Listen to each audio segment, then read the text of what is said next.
remember, I'm hard of hearing and have hearing aids, so if you come up closer, I'll be able to hear if you ask a question. But I won't be able to hear you two in the back. There's no way. Oh, okay. As an example, I didn't, until you said it louder, I had no idea what you said. Alrighty. All right. So, welcome to exploration of the seasonal cycles, the way they happen in nature, not the way they are printed on the calendars. So, this may be a revelation, hopefully, of new information, as it was for me when I discovered all of this. Let's see, missing one here. All righty, I'm Richard Feather Anderson, and I got very curious in my late 20s about where the customs that we celebrate in this country for the holidays, where they came from, and what the symbolic meaning of them was, and what the significance was spiritually. And I was exploring a lot of different, every spirituality I could find anything out about at that time. It was in the 70s. It was a great time to do it. There were a lot of Native American elders who were willing to speak to white people. So I had some great teachers there. I had some fabulous teachers that knew a whole lot about seasonal festivals in Europe, the way they were celebrated from the Stone Age on. Up until the Middle Ages. So that was really, really neat. I ended up doing about 7 years of research from 74 to 81 to answer my curiosity about where these seasonal holidays and customs came from, their symbolic and spiritual meaning, and how to tune into them. My main curiosity was how to live in harmony with the Earth's rhythms. And that was what I really was quite surprised by what I found. And so this basically is a sharing to help you tune in, because we've been given a story that was purposely made to have us not tuned in to what's actually happening in nature. Now, I was doing this in the San Francisco Bay Area. I was a newcomer to that area, and lots of people were saying things like, I really like the Bay Area, but I really miss the seasons. And I was paying attention, being a nature lover, to what was going on seasonally, and I was saying, really? There's seasons here? And what was going on was that people were looking for winter, spring, summer, fall, the temperate climate seasons. And it turns out in the Bay Area, there is a Mediterranean climate, and they have two seasons, monsoon and drought. And we are actually on the edge of that bubble of the Mediterranean climate zone. It's the Bay Area and the Central Valley, and up into the foothills, we're sort of get a little bit of both. So it's relevant to us as well. So what I discovered was that the original purpose of the holidays was to provide a way for human beings to tune into the underlying universal rhythms of life that show up in nature, show up in the progression of the seasons. And my sources were two, basically, the Celtic calendar, and that's very relevant because most of the holidays in America were brought here by the European colonists. And and adopted. So, and the reason that the Celtic calendar was such a good source was that it was the only source. All the memory of the ancient native people, the indigenous culture of Europe, all of that knowledge had basically been lost by the time things started to get written down in the 1700s. And but in Ireland, there were still people speaking Gaelic out in the hinterlands and the western peninsulas, and in Wales, and out in the Hebrides, and northern Scotland, the Highlands. You know, there were, and so in the 16 and 1700s, there were what was called antiquarians, a lot of them were actually traveling ministers, who rode around on horses and went and serviced people in chapels or churches all over the place, right? And for some reason in that time period, a lot of those folks were very interested in history. Archaeology hadn't really been, it was just starting to be created. They were just discovering that ancient Rome and all that stuff existed. And so they were the precursors of what we now call anthropologists. And they would go around and interview people and talk to these people that were still holding on to the last remnants of the oral traditions about what the native culture of Europe had been before the Romans and the Roman Catholic Church and the Roman and Holy Roman Empire and all that stuff came in and sort of wiped out the culture and replaced it with the Middle Eastern Mediterranean culture. So it was the best place to get all that stuff, to look at what the Celtic calendar is. And I was really surprised, and that's one of your seats here, the Earth Cycles, Earth Festivals, is basically a little chart of the way that they regarded and celebrated the seasons in native Europe. And then I also, there was some great research going on about the native people of the San Francisco Bay Area. And so the Ohlone calendar is a chart of the way that they regard it. And we're really going to see there the influence of a calendar and festivals and stuff based on the Mediterranean climate. So that's how I tuned into the and you'll see at the bottom of that, the main source for that was a fellow named Malcolm Margolin. And he started by wondering, what the culture of the native people in the Bay Area was.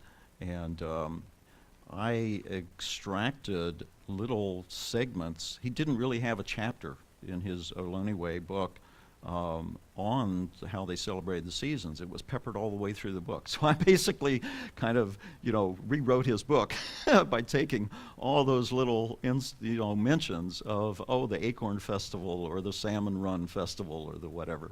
And I put them together into some essays that I was writing for the Ecology Center newsletter and other newsletters and stuff in the Bay Area, and kind of, so very glad that Malcolm Margolin had interviewed the people who were carrying the oral traditions in the Bay Area of what, how they celebrated the seasons there in the ancient times and now. So why tune into the nature's seasonal rhythms? I was partly stimulated in doing this exploration, this research, because of being raised by an avid gardener, which is, and that's why I'm on the landscaping team here at Unity. So also at that same time period, I was learning about Findhorn, I was learning about organic gardening, my dad was learning about organic farming, and all that information was available in the 70s also, a real sort of rise in interest in recreating ecological farming. And so I was learning things like planting with the moon. And I experimented with that, and sure enough, found out what all the books were saying on that if you germinate seeds, start them at the dark moon, and while the moon is waxing, the energy of the moon is pulling the sprouts out of the seeds, and it works better. But if you plant it at full moon, they rot. And if you have root vegetables, if you plant them at the full moon, the moon is pulling the roots on the roots, and it really helps and stimulates, and the roots grow better. So there were all sorts of stuff like that I was learning. And of course, I already knew that the landscapers prefer to plant trees in the fall. The rest of us think we have to plant it in the spring, and that's when the nurseries are full of trees. But it's the wrong time to plant, and partly because we're just kind of out of touch with what's actually going on in the natural world. And when you plant them in the fall, then you've got all that energy of the sun sort of pulling on the roots. It's a time that really supports the growth of roots. That's what nature is up to at that time of year. And another thing that was learning was that you stop fertilizing your houseplants or your garden as soon as the harvest has happened. And because that's what the plants are wanting to do, and what they've been taught to do by Mother Nature is to rest.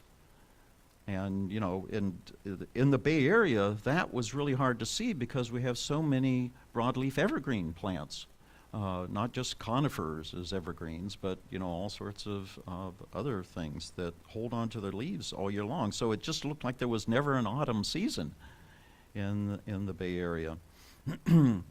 So anyway, and then I learned how to see that the redwoods drop their needles, but new ones come right back in. So you never actually see, unless you really know how to look and observe what's going on, you don't even know that they're dropping their needles as well.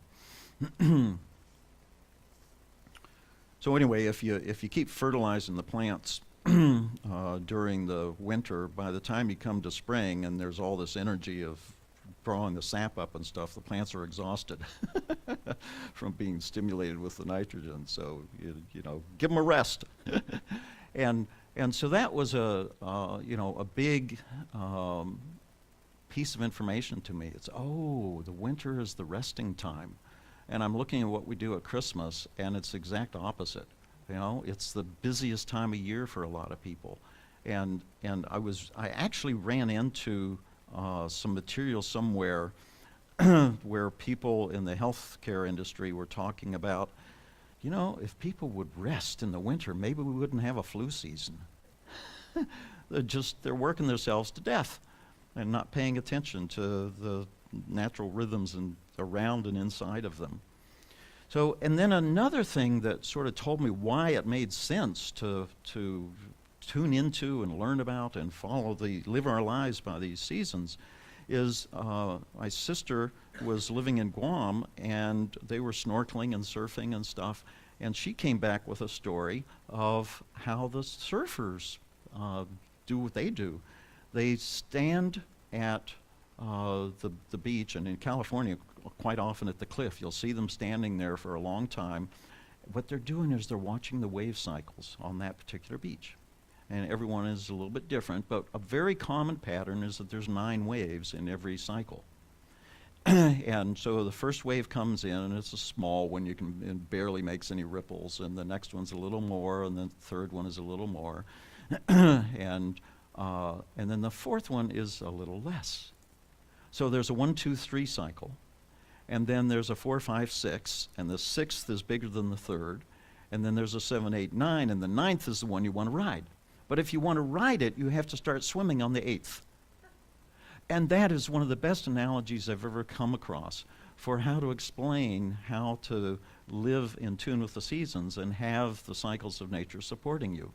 If you start swimming on the 8th wave, you'll catch the 9th. If you start swimming on the 9th, you'll miss it, because you don't have, you're not being carried along, and you can't get up there and catch the wave. So it's the same thing, and I started practicing that, and this is what I recommend. If you haven't been doing this, to try this out with the lunar cycle, the monthly cycle. And that's why I have the chart here called the correlation of cycles, to sort of look at have that in front of you as I'm talking about that. So it's the same thing. The wave analogy applies to, say, the lunar cycle goes between the dark moon or the new moon. I prefer to call it the dark moon because you can't see it. New moon sort of makes you think, oh, we're talking about the crescent moon. But new moon really means when the moon is exactly it's hidden by the sun. And so the cycle basically runs from the dark moon to the full moon. This is the waxing time where the energy is growing, and then the energy is waning or diminishing or decreasing from the full moon back to the new moon or the dark moon. So if you want to, so the way to use the lunar cycles is to start projects on the right after, well, at the first crescent. Use the dark moon as a time to go inside and rest, and spend more time sleeping, more time dreaming, and use that time to envision what to do next. You know, what is mine to do in this next lunar cycle? And then if you do that, and you've been getting ideas percolating up out of your subconscious, then when you see that first crescent, you can start to implement whatever it is you want to work on.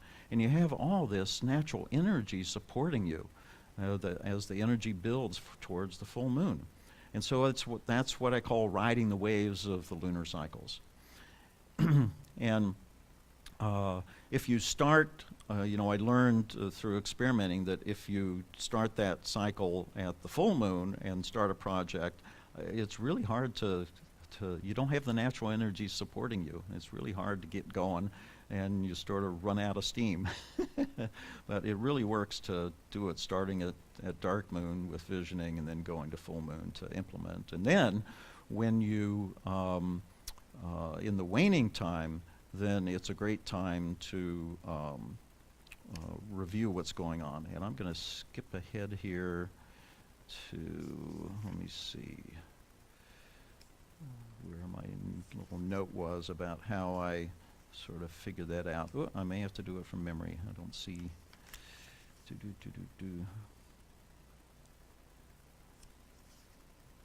There it is. So, how to live according to the lunar cycle every month. So, rest in the dark moon, visioning at that time. First crescent, set intentions. Take action during the waxing time. Implement and have the joy of having things manifest when you get up to the maximum energy in the full moon. And then as it starts to wane, and this is what we sort of don't know to do, it's time for review and reflection. It's sort of like I discovered it's kind of waste of energy to keep pushing on the project after the full moon. And so to use the natural energies that are available inside us and around us, review and reflect, and as the waning keeps going, sort of revise your plan. And then rest.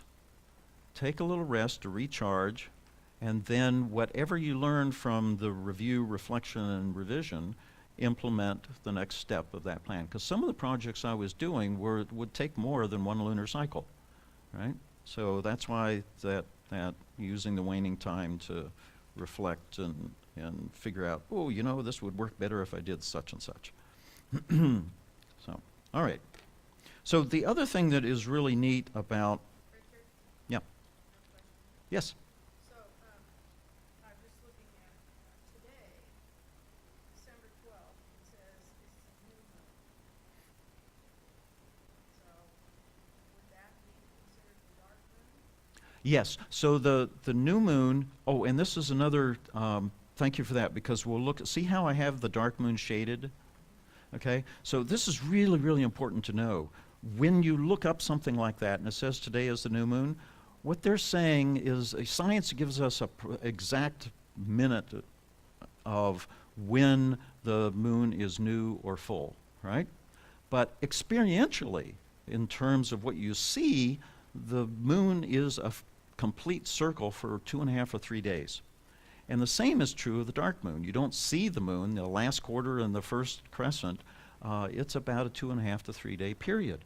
This is really important to understand because the same thing happens with the solar cycle, with the year cycle. Okay, and so don't believe or don't plan your life or live your life according to that scientific thing of it's 12:43 a.m. That's a lie. That's not the truth. The truth is that it's really dark or it's full for this long period of time. So that's great for us. We've got a longer period where we can sort of wallow in and feel the influence and the energy and get supported by that energy of either the dark rest time or the full moon really full on finishing up something, when the energy is maximum. Okay. So the other thing I have on here is putting the correlations between that lunar cycle and the daily cycle and the year cycle, which is a great way to understand the year cycle.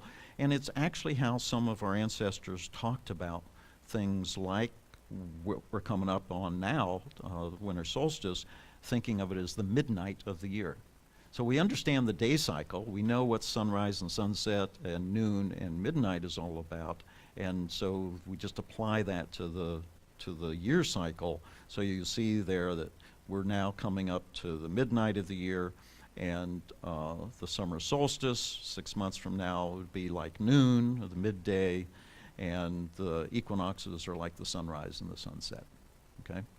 So the sunrise, the energy is rising in the plants, and sap is rising in the spring, so that's like the sunrise, and the leaves are falling off and going into rest time, and that's the sunset, or the fall equinox, time to go to sleep. Okay, right? So that's a very easy, quick way of getting a sense of the whole year cycle by comparing it to correlating it to the daily and lunar cycle. So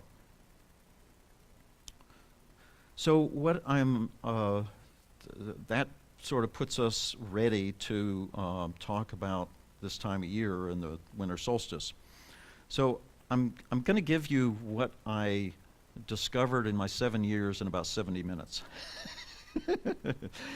And some of this, I hope it's a radical orientation. Some of you may already, I haven't taught this in decades, so I don't know how much people have heard about this, but in the 70s it was really, really radical information that I was, oh, by the way, the word radical means from the roots. Today we've redefined that term and we use it when we're talking about extremism. And that's not what I'm saying. It's an extremely different picture and way of relating to the seasons. But a radical reorientation means you went back to the roots. Isn't that cool? So I've noticed two reactions from sharing this radical reorientation. And some people say, oh my gosh, this is so totally different than everything I've ever heard. It can't be true. Well, I could have a whole nother lecture on how this reorientation happened from what's happening in nature and what the native indigenous cultures were doing, and then what the, whatever you call it, the patriarchal, linear, reductionist Western mindset and worldview has told us a completely different story. And I could give a whole nother lecture on the speculation that it was all done purposely to destroy the culture of Europe and Native Americans and et cetera around the world by the imperialists, et cetera, et cetera. But that's a whole nother, but just sort of know in the background, that's partly why it's so hard to believe this stuff, because the indoctrination happened over a 2,000-year period. And there was a lot of resistance to it. There were even, well, I won't go down that rabbit hole.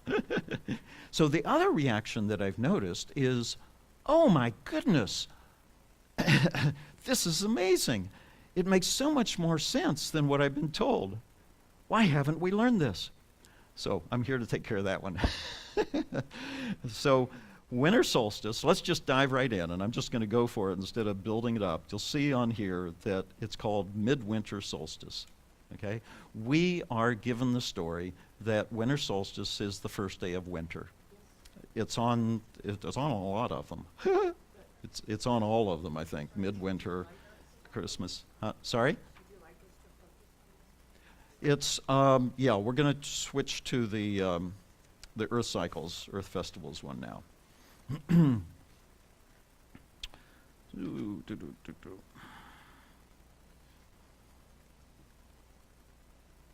So you'll see there that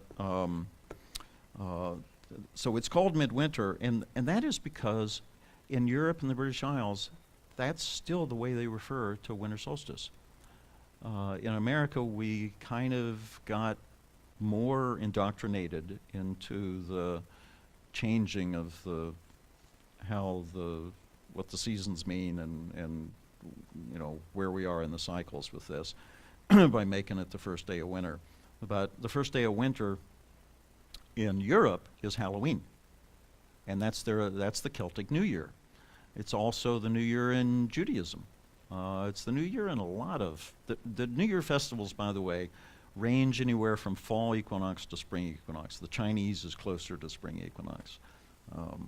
It's in February usually. So anyway, they call it midwinter there, and you know you may never have heard of that, but you have heard of Midsummer Night's Dream. But you might not have known that that's summer solstice. That's the summer solstice festival as it's celebrated with, you know, cavorting with the fairies and people getting lost in the other world, and all this kind of stuff that Shakespeare documented there. It was all based on that ancient sense of the seasons. The solstices and the equinoxes were not celebrated in Europe until the Vikings came along. That's a Scandinavian festival. And in Europe, they paid attention to that. The Stone Age, the Iron Age, the Celts, they all paid attention to the solstices and equinoxes, but they didn't hinge their lives on it. What's called the quarter days, if you look at the chart, the ones that have the circles on them are the beginning of the seasons in this old indigenous system. So you have Halloween for the beginning of the winter. You have Bridget, Candlemas, February Eve for the beginning of spring. You have May Day for the beginning of summer, and you have August Eve, or Lunasus, Lammas, as beginning of the harvest. And the solstices and equinoxes are marked in the megalithic monuments in the observatories and temples, but they didn't use them as the beginning of the seasons, and didn't anyway. So if this is midwinter, then when is the beginning of the actual 4 seasons? I just did that off the Celtic calendar handout here. So one of the things that is really neat, I was really impressed with what I was reading about sort of the Celtic paradigm. It's the earth-centered culture, matrilineal, matrifocal. They didn't have the cause and effect kind of mindset that we have, that was created in Western Europe, particularly in the Age of Reason, late 1700s. They had a much more cyclical sense of things. Things happen in cycles and circles and come around again, and they're a little bit different every year. And actually, the festival dates, in a lot of cases, were movable dates, were movable festivals, depending on, and that still happens with, in the Hopi, for instance, the elders. There's a group of people that say when the corn festival, corn dance is going to happen, or when the rain dances, or when they're going to plant or harvest or any of this stuff. There are people who are watching the signs and saying when it's time to do this, right?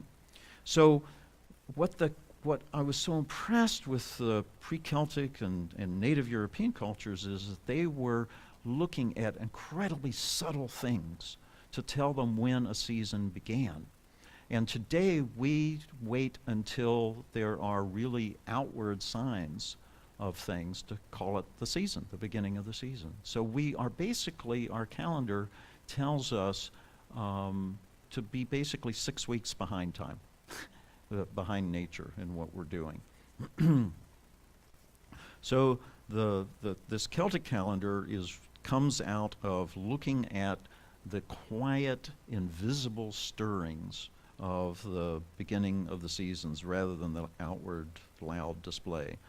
And this was typical of native people all over the world, that when you are growing and hunting your own food, you really pay attention, because that is the basis of your survival. You know, now that we live in cities and, you know, the food gets delivered to us in the grocery store, we don't have to pay attention because our survival doesn't depend on it, right? But it did for them. So Halloween was the end of their year, the new year, the beginning of winter. And why did they do that? Well, they also had a part of their worldview. If you read, when I was reading the Celtic creation stories and a lot of other, actually it's pretty universal theme, is that they talk about things starting in the darkness. Most of the ancient indigenous cultures' creation stories start with sort of the same line. In the darkness, in the stillness, in the nothingness when nothing was, the star goddess awoke from her slumber and looked out into the curved mirror of space and saw her reflection and fell in love with it. And from that love-making, the world was created. Wow, what a different story, right? First off, we're saying that the creation is sexuality. It comes out of, right? And we're also saying it comes out of the darkness. So the Celts and the pre-Celts and the native people of Europe were always looking for the signs of the stirrings of the next part of the natural rhythms, the seasonal cycles, in really, really subtle stuff. So let's look at spring. That's an easy one to understand. So they said the signs of the beginning of spring is when water begins to flow again in the streams, not at the surface, down below under the frozen snow above. In other words, they're listening for the gurgling of water down below, right? That's really cool. And they're also listening for the sap rising in the trees. Have you ever tried that? If you put your ear to a tree in February, anywhere in North America or the Northern Hemisphere, you can actually hear the sap rising sometimes. And this is why they're doing maple syrup drilling into the trees. You know, that's not in the summer. They're doing that in February in Vermont, because that's when the sap is rising. So when the sap is rising, when the even before the buds are swelling, which would be a more outward visible sign, you know, that's when they say that's the beginning of spring. So that gets put around February, and so that's one of the hard things. That's the thing that's hard to understand, because if you're living in east of California and not in a Mediterranean climate, you're in the Four Seasons and it's freezing and there's snow out and everything. But they're saying, gosh, if you could hear the sap rising, you'd know that the first beginnings, inklings of spring has already got started.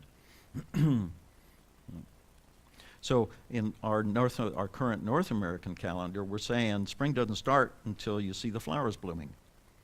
And what they're saying in this is, well, that's already halfway through the whole season, okay? So if you're starting to do your spring activities, then, you know, you've already missed that ninth wave, right? So we're out of sync by 6 weeks, basically. There's 6 weeks between each of the festivals, right? And the big festivals of the seasons are 3 months. So all of that means that we're not assisted by, or we're not being carried away, carried along by the waves of the natural rhythms. So let's go back to Halloween. So if winter solstice is not the beginning of winter, what is? And in this cycle, it's Halloween, or Samhain. The word Samhain means summer's end. So one thing you might look at right away here is that it says the light half and the dark half. So there's something really intriguing here, that overall, indigenous Europeans were saying there's 2 parts of the year. The dark half that starts at Halloween, and the brighter light half that starts at May Day. And the Mediterranean climate does the same thing. It's drought and monsoon, right? So for us living here on the edge of the Mediterranean climate zone, it kind of helps us. There's a way where the the temperate climate and the Mediterranean sort of concur. The big overlay, the big picture was that there's two halves of the year, and then they divide it into the 4 seasons inside of that. So you have Halloween and and Bridget, winter and spring in the dark half, and then the summer and fall in the light half of the year. So one of the things I found really intriguing was the customs of how Samhain or Halloween was celebrated traditionally in the British Isles, particularly, and in Ireland, where the memory lasted long enough for it to get written down into the modern era. So they would gather at the sacred center of Ireland on Halloween, on Samhain, and they would resolve all conflicts before going into the new year. It's very much like the Jewish holy days. The Yom Kippur and Rosh Hashanah. One of them is called the period of atonement, to at-one-ment. It's a time to resolve conflicts. And they went as far in Europe of paying all your debts, redistributing wealth so that everybody starts the new year off equally, so that you're not carrying any obligations or regrets or anything into the new year. And then you do a whole bunch of personal, looking within kind of stuff, letting go of the old habits, the grudges, so that you're making room for the new energy of the new year and starting fresh in the new year. And the other thing that they did, which I think is really my central message about how to retune to Winter Solstice as Midwinter, is that it was the beginning of the rest period. So they had the darkest part of the year there, from Halloween to Bridget, from November to February. The darkest part of the year was for resting. And it was almost like a law that you didn't till the soil. You didn't do any planting. Harvesting was done and you didn't do any more. And it was a time for rest, and you let the fields lie fallow.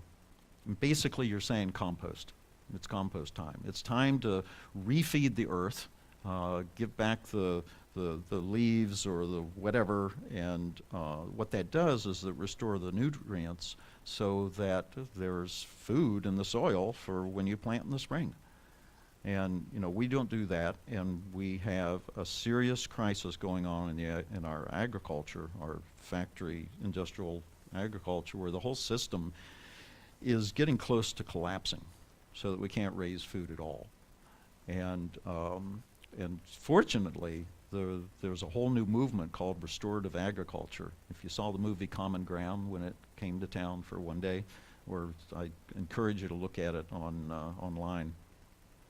But all of that is what was being practiced by the native people of Europe, and it was part of the Halloween festival. So it was the time to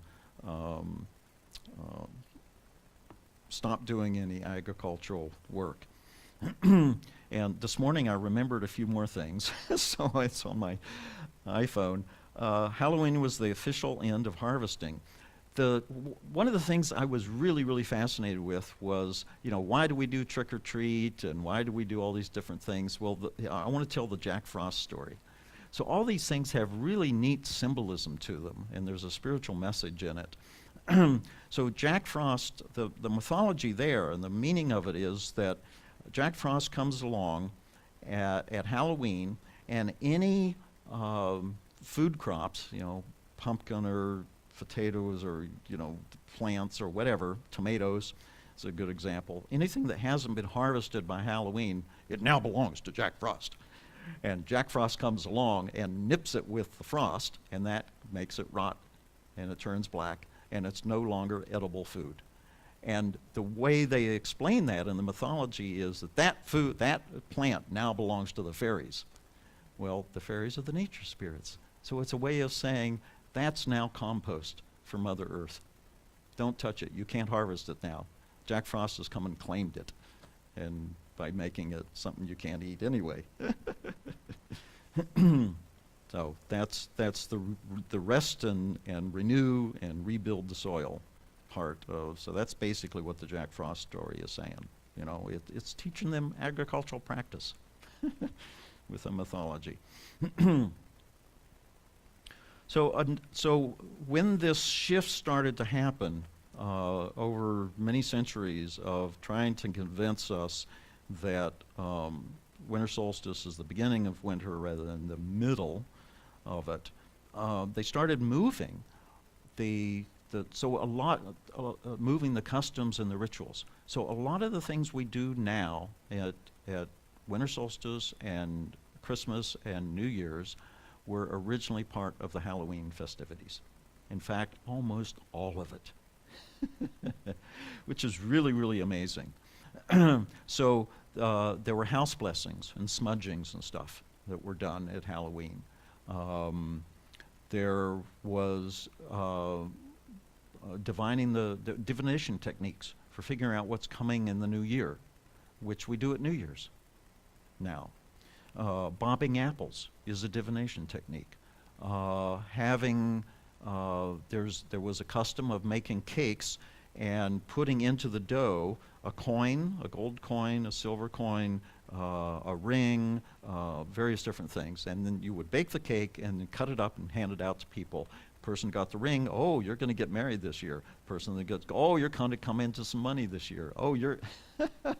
So it was a way of sort of foretelling, getting a sense of what's coming. Anyway, that all used to be done at Halloween. So the other thing I found really intriguing was that, you know, and it was a real revision of history as I understood it, because, you know, the history got written by the people that were making all these changes, forcing these changes, right?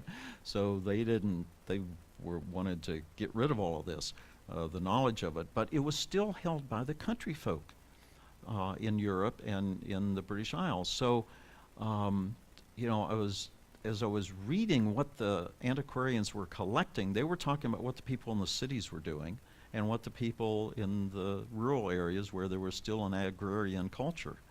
And they were still needed to tune in to the natural rhythms, and so they were following the old customs, and the people in the city who were getting the food delivered to them rather than growing it were following the new system at the same time. And I just would never have dreamed that that was going on. So the cities were Christianized first, and the people in the country. And some of this, I haven't read anything since what I did in the 70s, but at that time they were reporting that this continued up until the 1940s in Ireland, in a lot of the outlying areas that they were still doing these customs. And you know, when I heard stories of that, I only went to Ireland once in 1982, and I ran into talking to people in the pubs and finding out that they were still, you know, dressing the wells at Bridget time instead of at the beginning of spring rather than at the spring equinox or Easter. Yes. Yes, you probably have a lot more updated. You were still doing it. Yay! Fantastic. Yeah.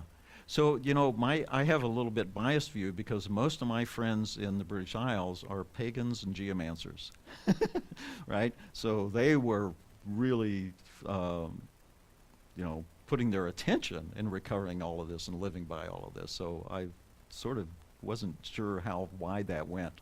Well, I think the difference is that the Catholic Church in Ireland incorporated these southern Afghan tides, brought into Christian form, so they survived as more Christian activity. Yes. So how was Bobby Hamley's divination? Oh, you know, I don't exactly remember, but I don't know if there was a specific foretelling that came from it, or whether it was just, oh, you're going to have good luck this year. If you actually were able to, so if you don't know bobbing apples, it's a barrel and filled with water, and the apples are floating, and your hands behind your back, and you're trying to, you know, and of course you blindfolded. Oh, yes. and trying to get the apple, and of course, it scoots away on the water. So the person that's skilled enough to actually get it is going to have, I think it was just a general good luck thing for the next year. But it was all about what's going to happen, what's coming in the next year. And, you know, it's sort of, if you remember what I was saying about the lunar cycle, and spending the dark of the moon as a time for visioning to find out what's mine to do next, you know, or what opportunities are going to be here, or, you know, what does my soul want to do? What is my subconscious sort of yearning to do or whatever? And it's really quite effective to sleep longer during the dark moon and do your dream journaling, and or even ask the question before you go to sleep, you know, hello subconscious, I'm putting my pad right here, I've got my candle right here, you know, give me a vision, and what am I supposed to do, you know, what's the best thing for me to do in this next lunar cycle? And you set that up, you're likely to get some answers that will come from a deeper place inside. So another one of the Halloween rituals, and I had the chance with my first geomancy teacher to experience this for years. He was part of an Essene community up in the Russian River area. And they had a intentional community, sort of, you know, post-hippie sort of thing, and their main central core idea of what they were doing together was celebrating the seasons. So they had lots of other things that they did, but the one thing that they all agreed on and were together to do was to explore the seasons. So we had a fabulous vigil all night on Winter Solstice. By the way, the solstices can vary. It's one of those movable festivals. So, you know, there are books that will tell you it's the 21st, but that's not true. It ranges anywhere from the 19th to the 22nd, okay? So we would get together on the real solstice, and we practiced, and this teacher, his name was Danon Perry, very Irish, Welsh kind of lineage, and they would turn out, we'd do it exactly what they were doing and what I was reading in the book. So you'd snuff out all the hearth fires, and what they did was turn off the pilot lights on the hot water heater. And so we're going into the dark, in the dark. And we'd stay up all night, and we would sit they had this huge, their community hall was this big, huge wine vat. It was, I think, about 40 feet across or something, with a pyramidal dome on the top, and or roof on the cone on the top. And we would sit there in the darkness, fasting all night, sometimes in the silence, sometimes singing, and we'd be singing songs that were chants or that took us into light trances. Sometimes we would actually do somebody lead a shamanic trance journey kind of thing. We'd tell stories. And so basically we were keeping vigil for the return of the light, which is what the festival is all about. And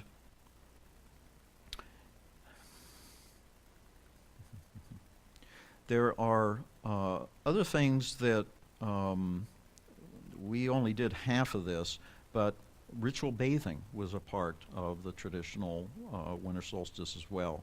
And the symbolism there is to wash away any accumulated stuck emotions. Okay? And then the snuffing out of all the flames, all the lights, is making a connection between the fire of the sun and the fire in our hearths or our hot water heaters or something.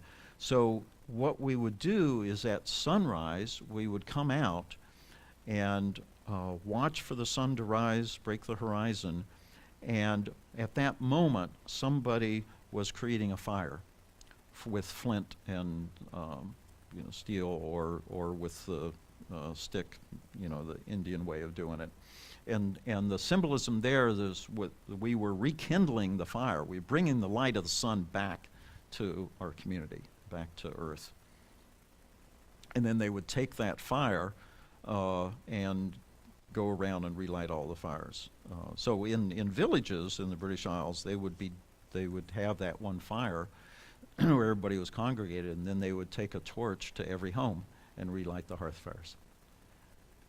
Okay, and that really, can you feel the new year? It's a new year. We're starting with a new flame. And the other thing that's really curious about this is that, even though it's called sun return, on winter solstice you can't actually see that the sun's really returned. So there's another element to the festival that's really about faith and trust that the sun is going to return, even though there's no visible sign of it again. But remember, these are people that see the signs where others don't. They feel the energy rising, or they just trust. And so the reason for that is the same thing that happens with the full moon being 3 days and the dark moon being 3 days. The winter solstice is a 2.5 to 3 day event. So the solstice, the word in Latin is standstill. It's the standstill of the sun. So if you were to watch the day before solstice, on solstice, the day after, maybe even another day, you would see the sun rising in the same place on the horizon. It's stuck. It's standing still.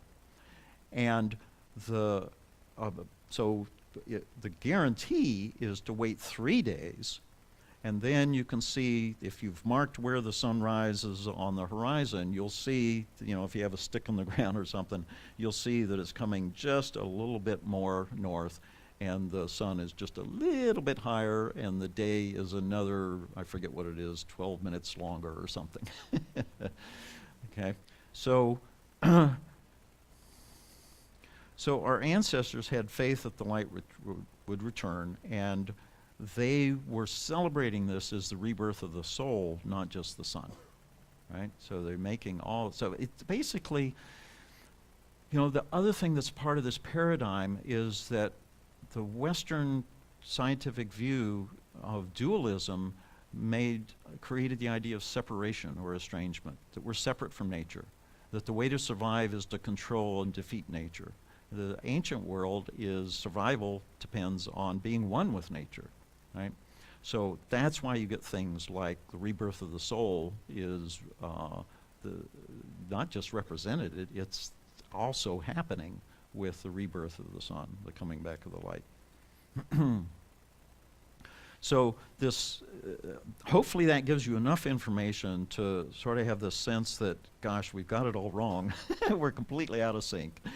And the modern habit of turning solstice into the festival of light is very questionable. It's a festival of darkness and getting through the dark and not sort of avoiding it, but so I think that, our modern putting up the lights and all this kind of stuff is an attempt to deny the reality that it's the darkest time of the year.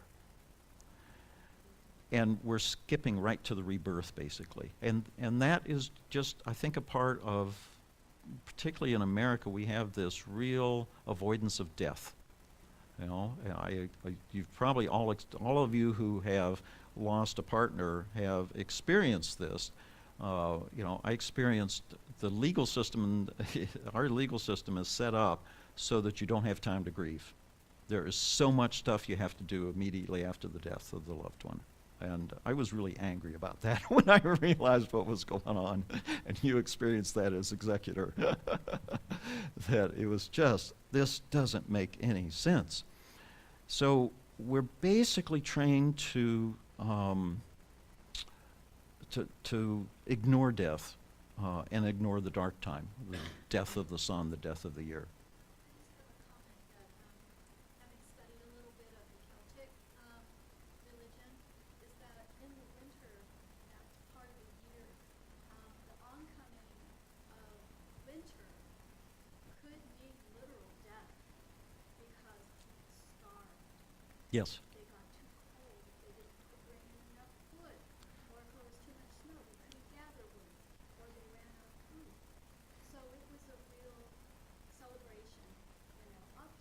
Yes. in that part. Yes. And a lot of there are other customs around Samhain, like the ritual bathing. That is to take any germs off of you so you don't get sick. And they did the same thing with the cows. And I think I've got that on here somewhere. Um, Maybe not. No. Okay. So they this two halves of the year, particularly in places like the Highlands of Scotland.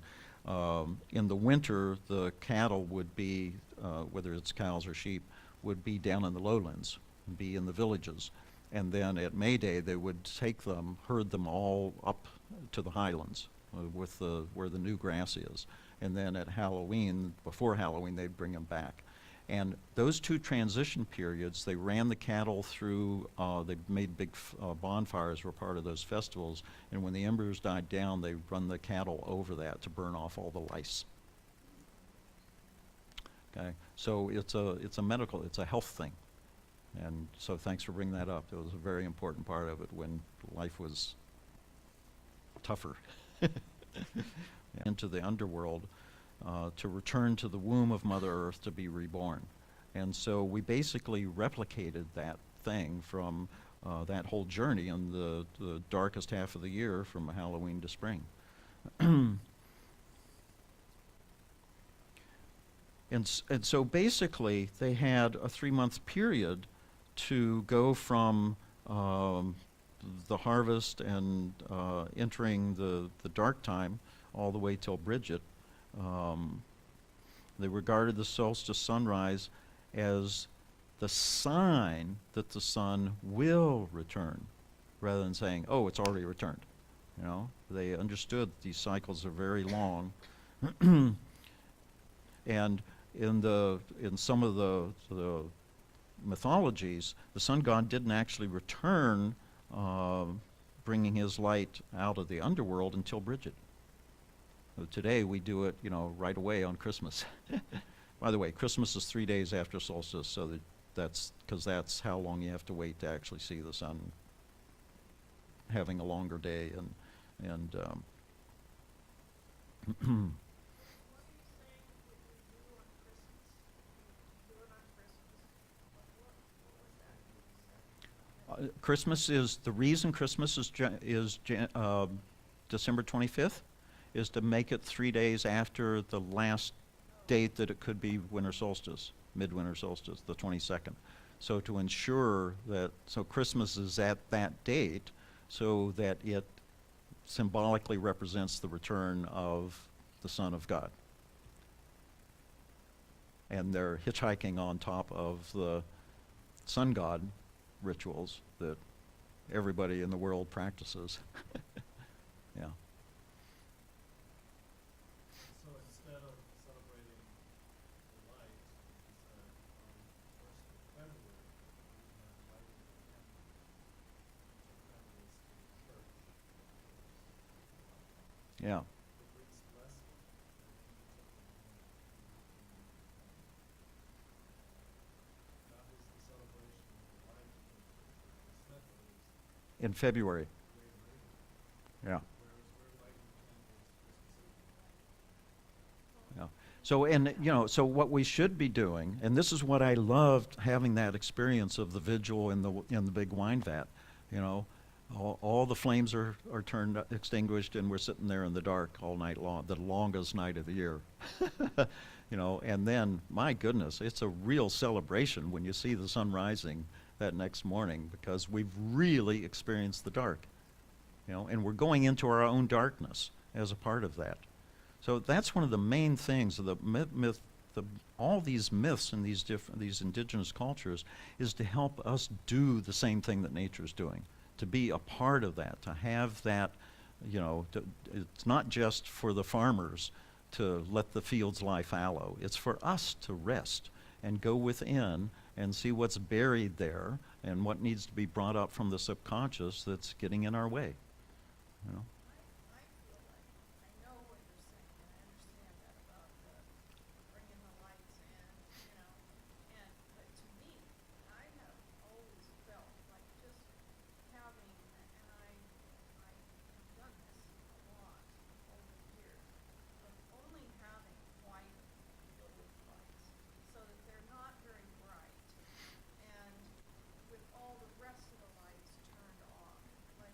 For Mhm. me, that is like a very spiritual thing, and I think it's the same thing. Mhm. It's just dimming the light, and that's why I think so many people say they love being in their home with just the, either it's a Christmas tree or other lights on, not with lamps.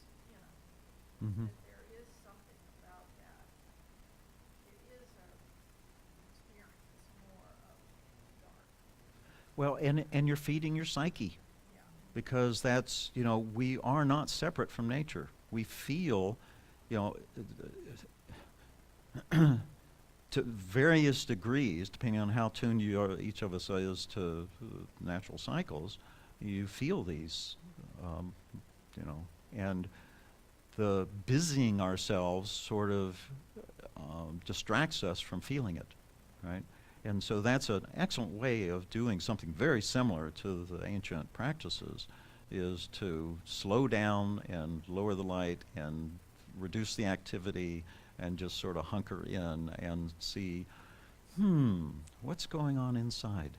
What do I need to pay attention to? And we'll be much healthier if I really like that idea that flu season might not exist if we were resting from Halloween to Bridget. I mean, that's when the flu shots are made available, right? In October. They know what's going on.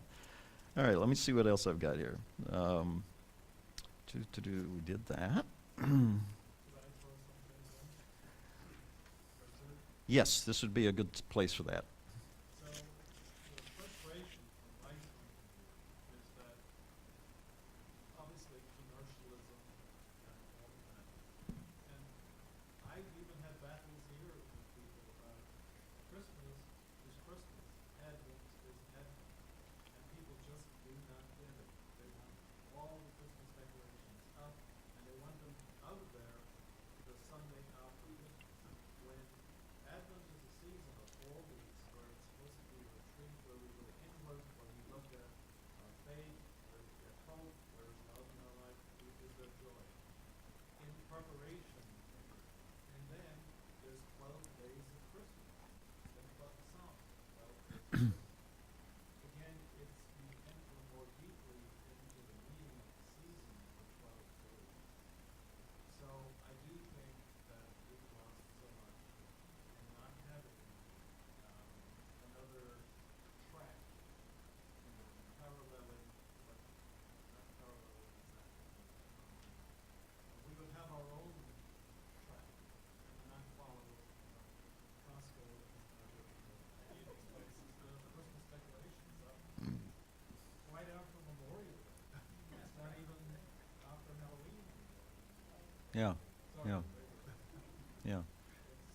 so we have lost a lot, and even for me as a spiritual leader to try and get that across to people in the congregation, it's like, no, they do not want to do it. Yeah.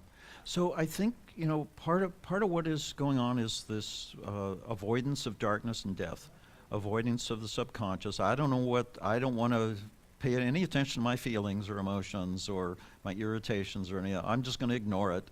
I'm going to go shopping.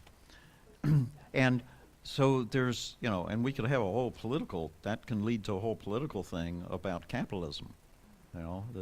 Because the whole system, that whole market economy is set up for this time period to be when the businesses make the most money. It's what gets them through the next year, all right? And So, also the lack of reflection affects the political system.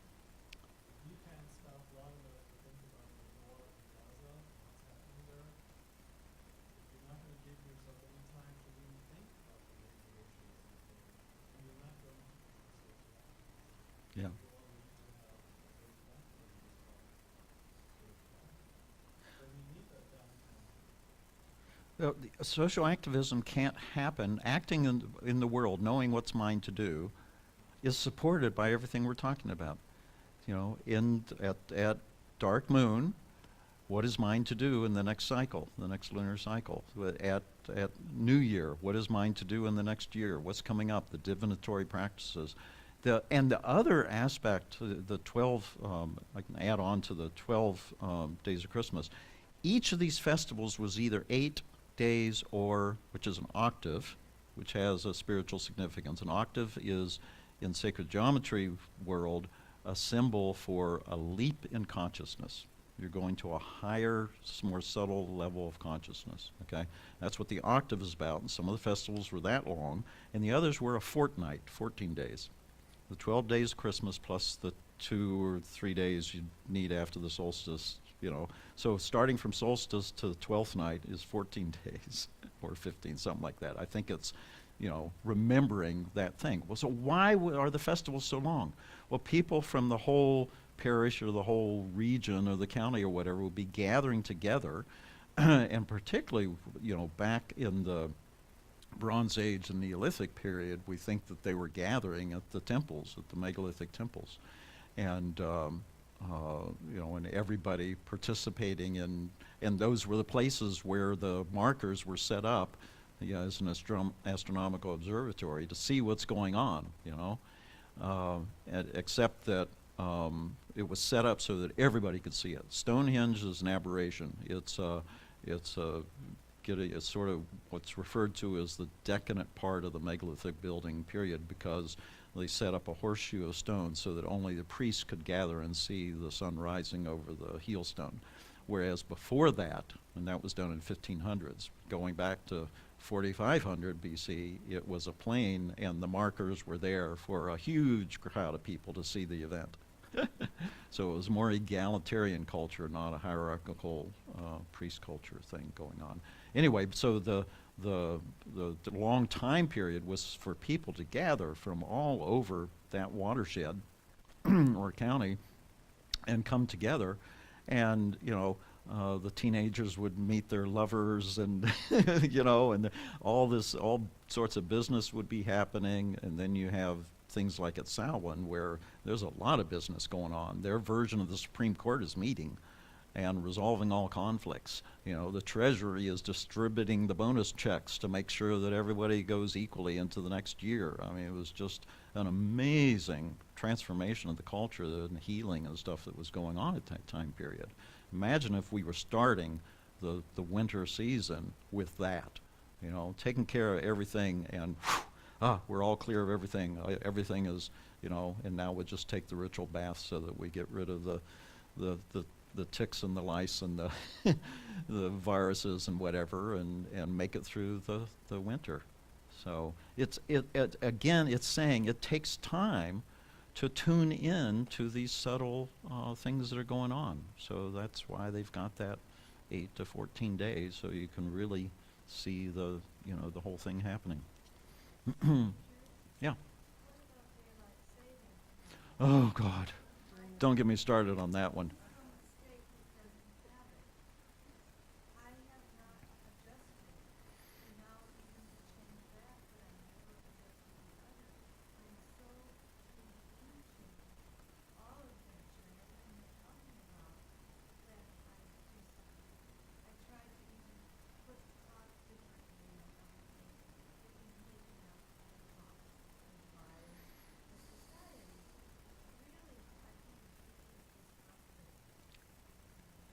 Yes. Know that, you know what happened the last time?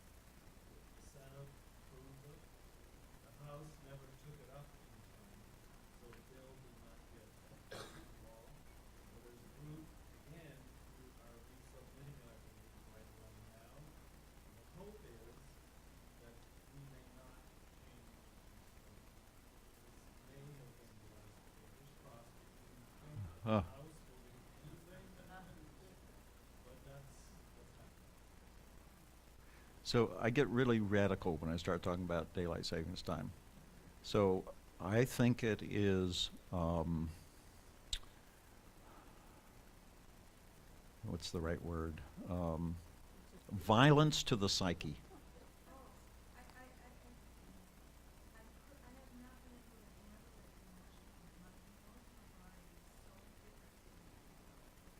Yeah. So I grew up in West Virginia, which when I was growing up also did not do this daylight savings time. And I remember these Native Americans that I was studying with in the 70s. Some of them were Hopi, and I think there were Dene people as well, Navajo. Anyway, um, what they told me was, we don't have daylight savings times because we don't F with God's time. And I thought that was a very strong statement. We don't mess with God's time.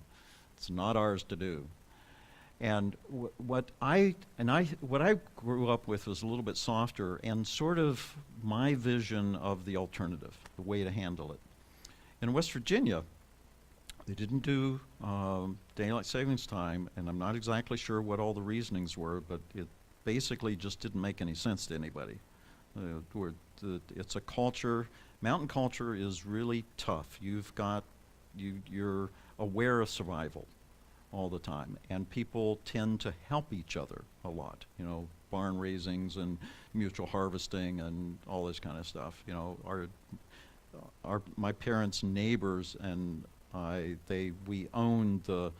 we shared you know, all the tools and stuff, the lawnmower and the blah blah blah. You know, we were poor and we shared everything, right? So there's a very communal, almost socialist kind of a vibe that used to be in West Virginia.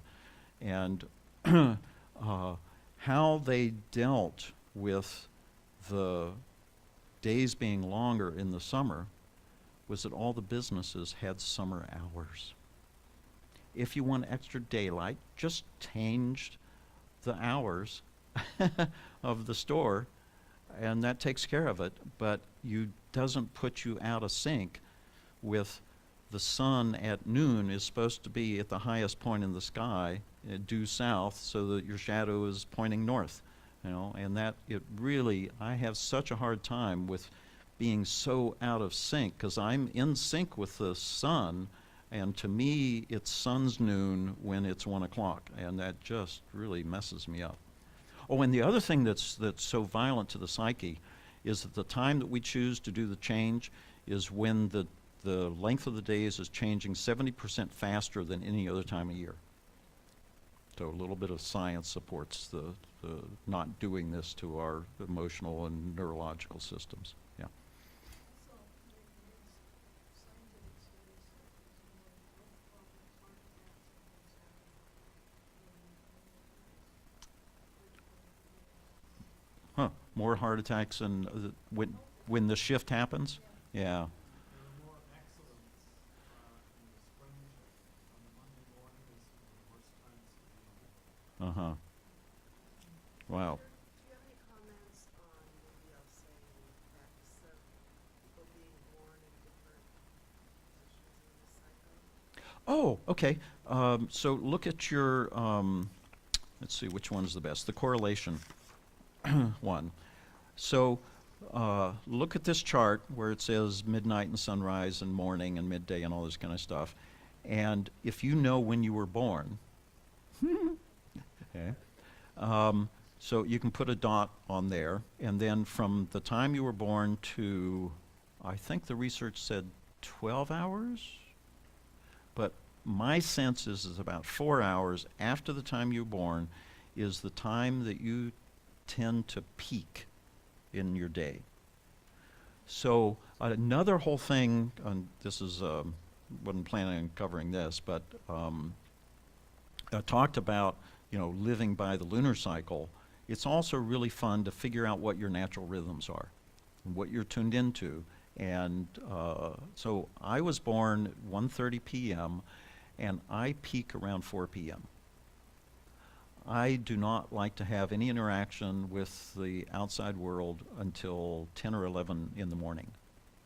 And that's just me that's a result of me tuning in to the results of when I was born. So that's something to play around with. And you can start with your birth time, but then just feel it. So in the 70s when I was doing all this research, I didn't bring it with me, but I made this little, I started to think about, okay, if I just, you know, I stopped wearing a watch. during this time period to help me just tune in to what I was feeling inside. What time of day is it, or what do I want to do? And I started to chart that and see that there was a regular, rhythm to the way I like to live. And I discovered that stuff about morning is my dreaming time, my dream journaling, visioning and thinking, and that still happens. And and I actually, when I was still working for an architecture firm, I negotiated coming in at 8:30 instead of 8. Because of that, right? So I was tuning into what my own natural rhythms are. So I think that's a great project, and it's really neat. And what I found is, when I really honor that, I'm so much more productive.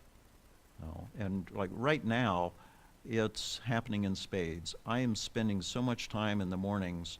I'm getting so much information from dreams, and then I love this gadget that dictates, and that's why I had part of what I was talking about today came in this morning with a little, oh, you should add this to some of the things about what they used to celebrate the New Year's at Samhain.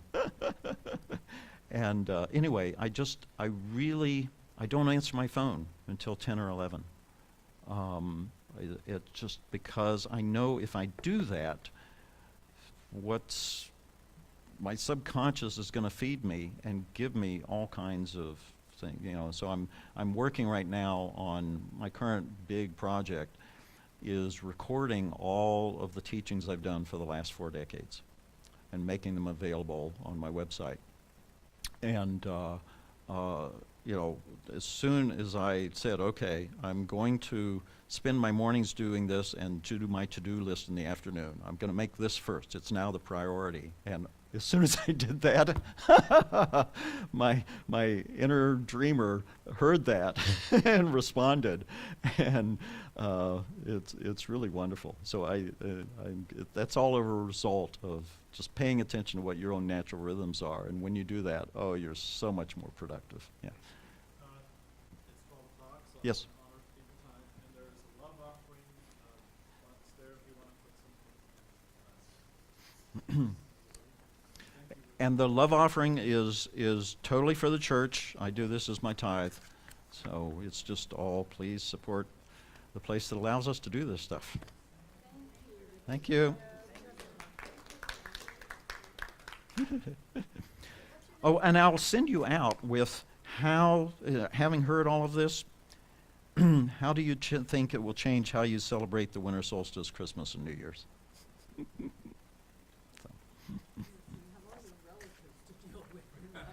Exactly. Well, I took my relatives to we used to celebrate at my sister's in upstate New York, and there was a group there that put on a winter solstice thing with songs based on, things like the Cuddy Wren story, which is about the day after Christmas. And the wren is in the Celtic calendar, there's all these plants and animals that represent the seasons, and the wren is the one for the winter.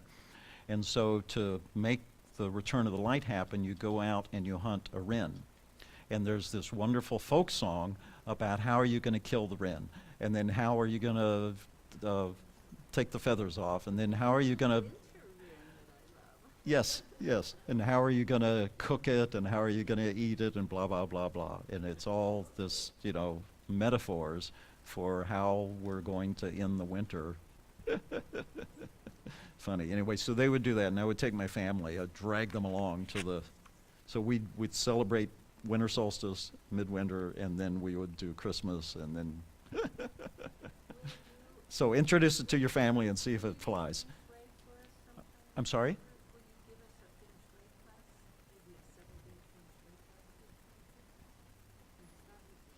Yeah, sometime. I want to do, my feng shui practice is, I think she knows, was all focused very differently than most feng shui. It was not about putting up a mirror to make money. It was about how to set up your house as a temple for the soul. So I want to share some of that stuff sometime in the spring. Yeah. I have a question about The time of what? dying. Uh-huh. I believe I read in the Tibetan Book of the Dead that in the fall through to the winter, is it makes it more, if you die during that time, it makes it more difficult to make a transition, a spiritual transition. Different cultures have different stories about that. Um, the one I know more about is the Celtic, and there they say if you die on Halloween, Halloween is regarded as the time when the veil between the worlds is thinnest, and that's why we have trick or treat and dressing up in costumes so that the other world spirits won't recognize us and take us off to the other world, right? And what are some of the other parts of that? Anyway, so they say they believe that if you die on Halloween, you're reincarnated right away. And those children have pointed ears and darker skins and look a little strange and act a little strange, and they're called changelings. They belong partly more to the fair folk, the fairies, the otherworld spirits, than the human world, and they're treated as blessings, as gifts from the other world. So there's a whole thing, and that's also because their belief in reincarnation is so strong. So Celtic Christianity held on to Yeshua's teachings about reincarnation. So. Oh.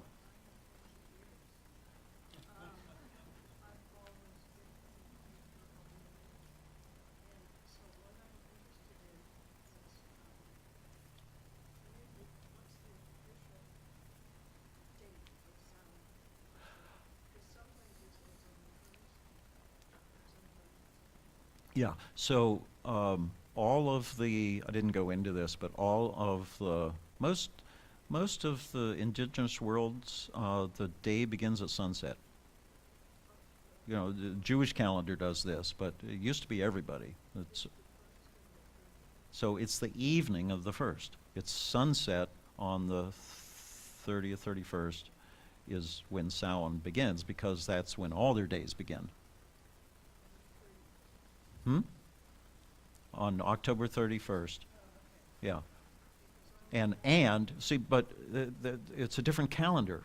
See, it's like the Jewish one where the day begins when the first star is seen after sunset. All right? And so the day begins in darkness, not at sunrise. Again, their whole worldview is the creation stories. Everything starts in darkness, so the day begins in the darkness also. So Samhain is actually, I can't remember whether it's an 8 or 14-day festival. The middle of the festival is the day we call Halloween, but that day starts on the evening. It's Halloween. Een is evening, the word for evening.